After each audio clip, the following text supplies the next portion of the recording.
So we're going to work with typography. Your layers are over here.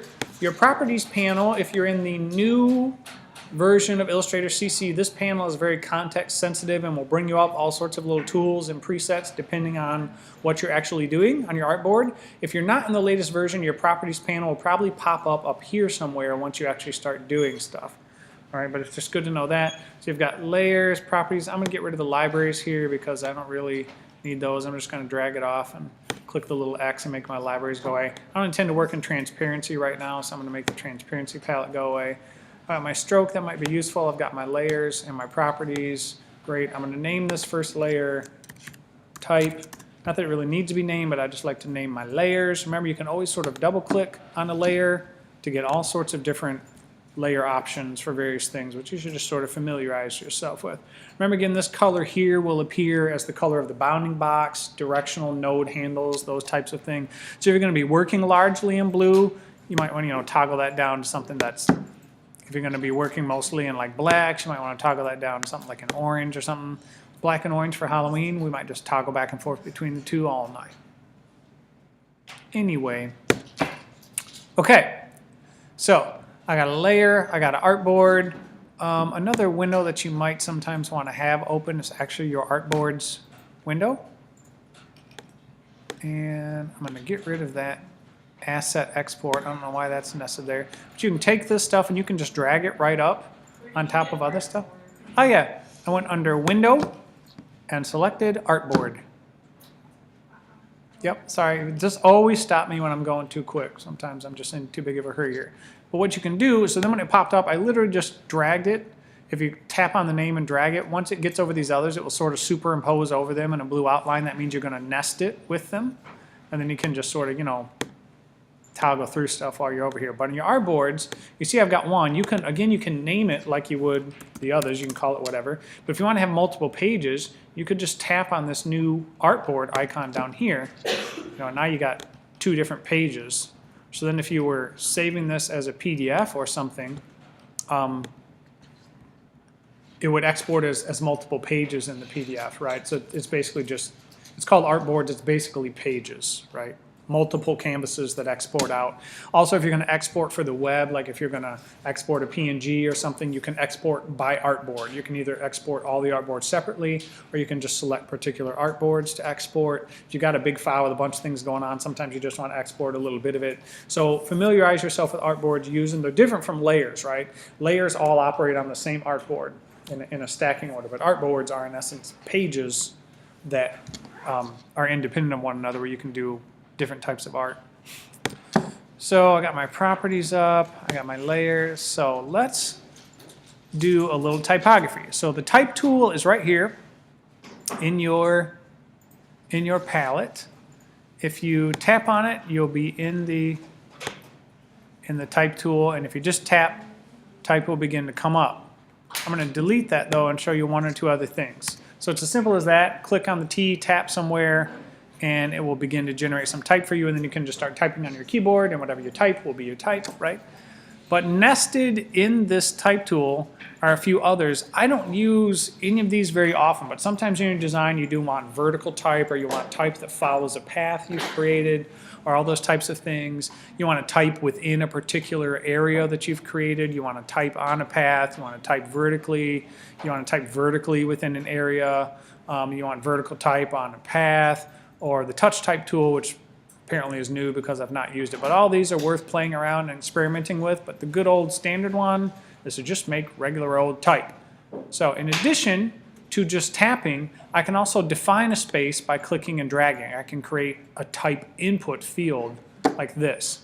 And that will sort of like fill the whole thing with type, right? And you can just delete all that if you don't want it in there and say, hi, my name is Jed. What's that? Oh, nope, that's just the regular type tool. All I did was click and drag to create a box. Now, once you've created it, if you go to your selection tool, the black arrow up, you can tap on it or just tap V and pull it up. You can always reshape your type box if later on. And if there's type in here, it will reflow it for you. So there are some advantages to creating these type boxes because you can always tighten them up You know, if you don't need that, or you can always reflow your type to match whatever is evolving on your artboard with the rest of your design layout, okay? So again, you wouldn't reshape you create the initial box with the type tool, but to reshape it, you go to your selection tool, which is basically how you reshape anything. You always sort of default to the selection tool. I know there's a lot of tools in Illustrator, but there's 3 or 4 that I've been talking about for weeks that I really want you to grasp. One is this selection tool, and that's to rotate, reposition, or resize virtually anything on a global scale, right? The whole object. But the direct selection tool is on an individual object to actually reshape elements of that one object. Like if it's a circle and you wanted to move or rotate the circle, you would go to the black arrow, the selection tool. But if you want to turn your circle into where part of it was a oval, right, you would do this. I go to this tool to like move it and stuff, right? But I go to this tool to grab just a part of it and reshape it, right? So the selection tool is global changes. The direct selection tool is segmental or minor or partial changes to the whole. So selection tool, whole thing, direct selection to manipulate a portion of the thing, okay? So just know, so those 2 tools are really important, and you just want to spend time in them, guys. You just want your mind to start thinking like they think. There's a certain amount of me telling you, and you sort of get it, but you don't have any experiential practice. Benjamin, I told you. And so, yeah, totally your fault, and that's why you're dismissed. And so, but the more you use them, the more you just start to sort of understand how they think, right? It's like talking to someone about where they've lived, right? And they're like, I'm from Canada A, and there's leaves, and we've got fruit and mooses. And, that sounds pretty. But then you go there, and you're like, that's a moose, right? You just know. You know what I'm saying? Is he didn't tell you, you actually saw the moose eating out of your garbage can, and it was like a life-changing. That's these 2 tools. I can tell you all day, but you've just got to play with the moose. That's enough of that metaphor. So I made it go away, and we're back to type, yeah? So let's say you want to resize your type. Everybody with me on this one thing. Resizing type, yeah? You get your type tool, you tap, tap, tap to select, or of course you can always position and drag to select, and you're like, can't deal with it, too small, can't read it. You go to your properties, or you go up here to your context sensitive thing, and you can actually just click and drag here, or you can drop down the size and you can just punch it up. And notice it's, as you're doing it, it's sort of like, I know what you're doing. Here's what I'm gonna look like. I'm gonna look like that. No, I'm gonna look like that. Wait, here, yeah, okay. It changes as you do. And you tap it, and now you're feeling great about your type because you resized it. So let me show you another way. My properties is over here, like by default. If you don't have it up here, one thing you can always do is go under Window, and actually open the type palette. And you want to choose character to make most of the changes. You want to choose paragraph to do like layout and spacing. But character is the one that has like, it's got your character sizing, it's got your what we call your leading or your line spacing, it's got your kerning. Actually, I'm sorry, that's not kerning, that's, what is that? Let me hover over here. What on earth are you? Yeah, kerning, right on. And this is the tracking, sorry. Sometimes I get those 2 terms confused. So the sort of the right way to do it is to actually go under Window, Type, Character, and it's generally to have like the paragraph options nested right with it. Open Type is for doing like ligatures and all sorts of like advanced typographical things. I'm sorry, I didn't mean for that to launch. I don't do much with Open Type, but it is a handy feature if you're flowing a lot of text and you have like a smart Open Type font. You can set ligatures and all sorts of like, basically it will get really smart about how it handles letter forms and things. It makes words more readable and cool stuff. I don't find in my design process that I do a lot of really intensive type stuff. I'm usually putting a few words, you know, on some sort of poster or whatever I've created. But this you definitely want to be familiar with. So you can drop down your font choice right here. Right, I can say, no, I don't want, and again, it's sort of context sensitive. You notice my stuff is changing. Like, hi, my name is Chad. Well, I mean, hard sports, whoa, it's so action-y. Minion Pro, it changed my life. Lato, everybody's doing it. You know, you just keep going. And you wind on some awesome font like this. And then, so that's like the font family name. Then there's usually families within. This one only has one. But if I go to like Myriad, And then I drop down the actual families list. I've got mirrored condensed, condensed italic, bold condensed italic, italic, semi-bold italic, bold italic, right? There's a lot. All right, so again, under your character palette, and also over here under the properties panel, if you're in the latest version, there's a lot of little good things right there where you can touch up your type and do cool and necessary stuff with it. All right, so let's actually style this a little bit. I'm just going to choose a font that's a little bit more fun so I can show you a few other things. I'm going to choose United Kingdom. I'm going to drop this down and make it a bit bigger. Hi, my name is Chad. Now I need to actually fix my leading because the 28.8 is not working well on this font. So 48's about right on that. Okay, so you can see how this stuff starts to become important right away. And you can usually tell from the little graphic sort of what you're going to do. You're going to change the spacing of lines. You're going to change the size of your type. You're going to squinch letters close together or otherwise. And then you tap off of it, and you have your, hi, my name is Chad. Okay, who has questions about any of that? Because I would love to show you any of that again. Do you have to have it in a box?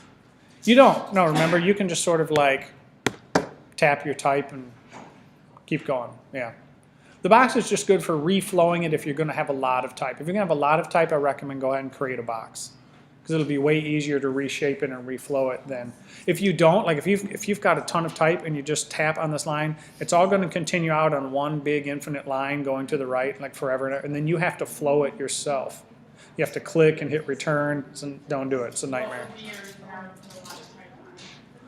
Because sometimes in Illustrator you're actually like designing a brochure, or you've got some piece of marketing that has a bunch of like legal copy at the bottom of it or whatever. Yeah. It just, just happens from time to time where you've got a body of copy that you have to put into it. But generally speaking, in Illustrator, for more artistic or graphic design purposes, you can just tap and type, right? You don't necessarily need a box.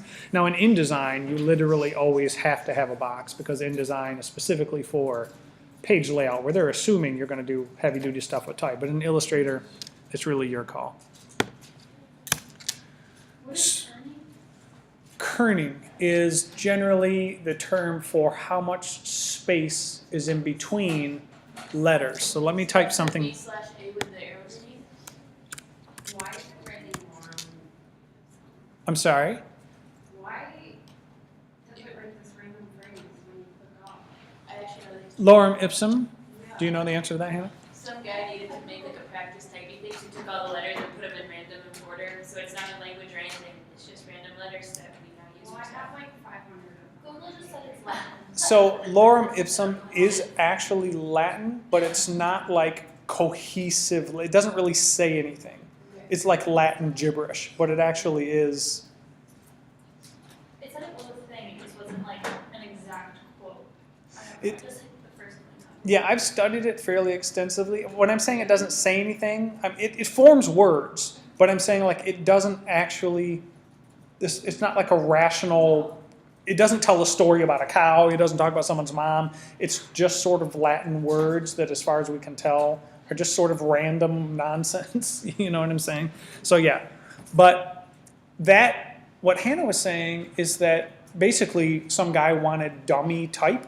He wanted to be able to flow, because what happens sometimes is you're going to get type later, right? Your editor says, I'm going to give you a bunch of type, but do the design now. Show me sort of like where you're going to put the typography, and then I'll give you the copy later. And you're like, I got to write all this random nonsense so I can flow it. So you use this lorem ipsum. In other words, you just Google lorem ipsum, you can go to 100 places online, just copy it, throw it in, and it's got a bunch of different letters and a bunch of different words, so you can get your space. It really simulates like a body of intelligent type while at the same time being nonsensical. It's throwaway copy, but it's good throwaway copy. So you use it and you throw it in, and you flow it around, you get in the right font, you get in the right colors, and then 3 weeks later when your copy editor has finally written something, he's like, there. And then you overwrite your lorem ipsum and you find you had way too much and you got to redesign your whole thing anyway. It's basically how lorem ipsum works. First try. All right. So I wanted to show you kerning. Who was it that asked about kerning? Oh, Hannah, you're right there in front of me. You asked about kerning. I'm going to choose a font that is more.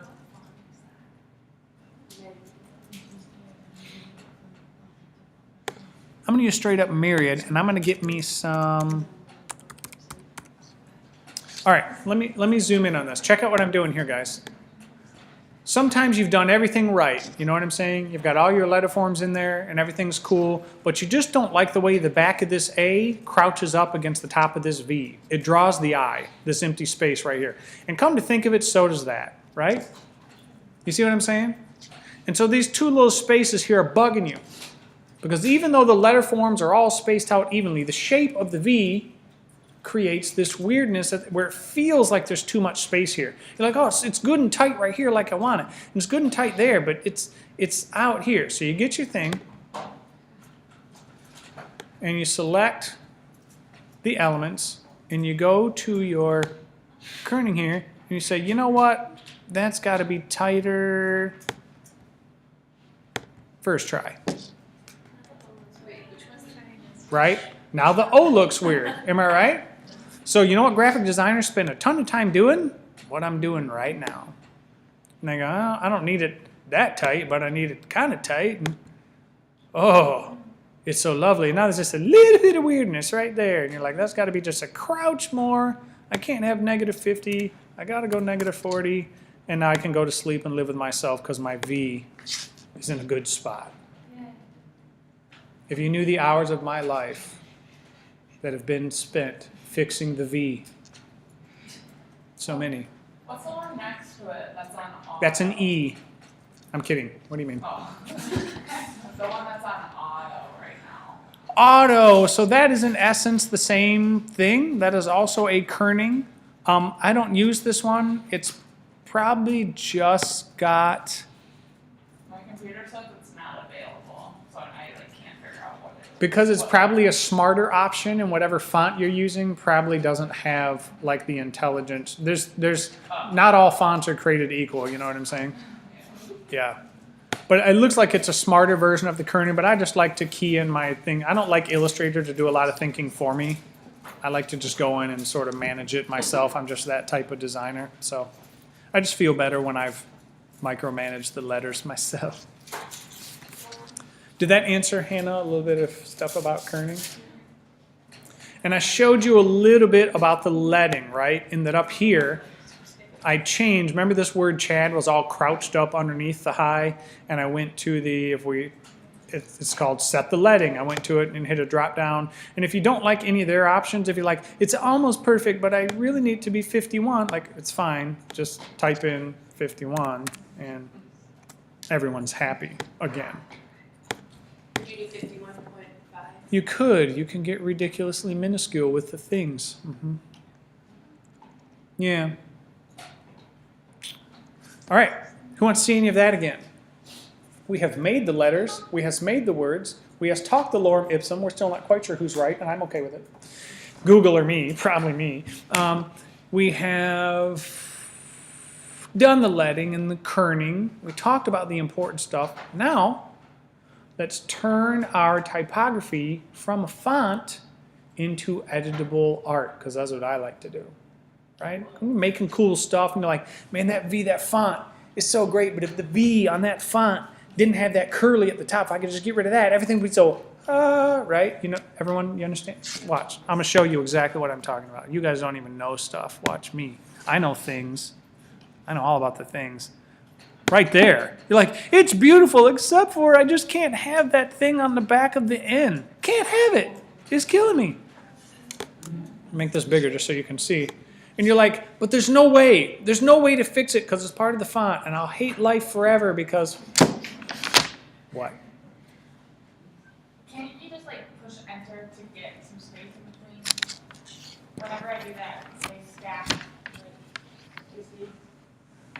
You want to get space in between words or lines? Yeah, lines. Like you have a space between my name is Chad and Amina. Didn't you just space it out? I'm on a totally different, I actually clicked off my type tool and typed again. Oh, Really? Okay. but you don't want to type inside your box you made. You want to type like there.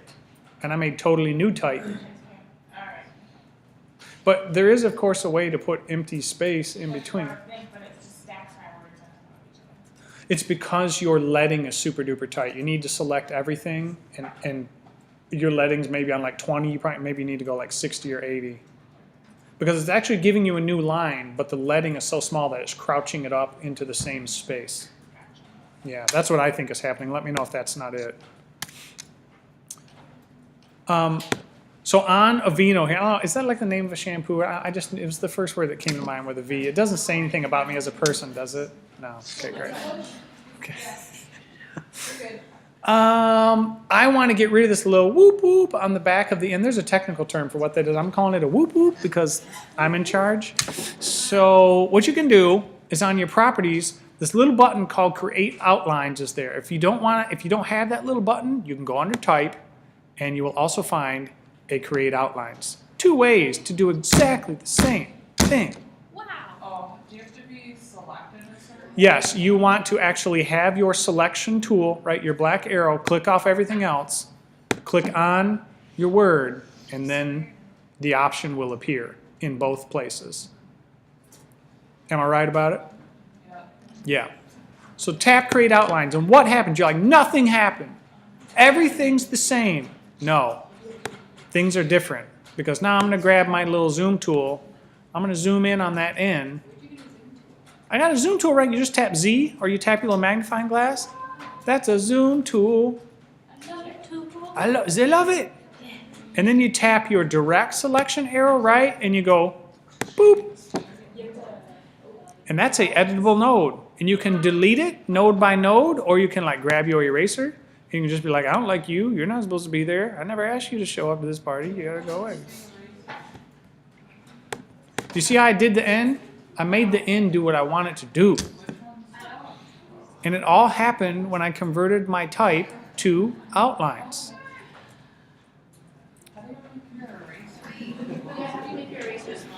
All right, check it out. This is a good question. How do you make your eraser smaller? Sometimes if you just double tap on any given item, a whole bunch of options will come up.